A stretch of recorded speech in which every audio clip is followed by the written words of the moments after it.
আজকে আমরা বানাবো মজাদার আলু ভর্তা, যেটা আপনি ডাল এবং গরম ভাতের সাথে পরিবেশন করতে পারেন।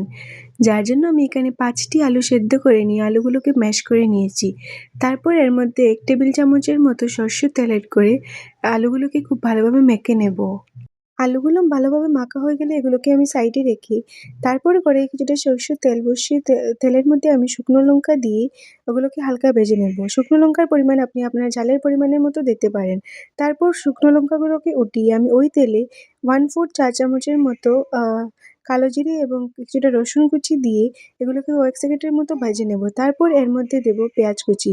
পেঁয়াজকে আমি ৭ থেকে ৮ মিনিট ভাজবো এবং এড করব লবণ। ৭ থেকে ৮ মিনিট পর ফ্লেম বন্ধ করে নেব। তারপর ভেজে রাখা শুকনো লঙ্কাগুলোকেও এর মধ্যে দিয়ে খুব ভালোভাবে মিক্স করে নেব এবং এড করব যে আমাদের পেঁয়াজ রসুন ভাজা ছিল সেটাও।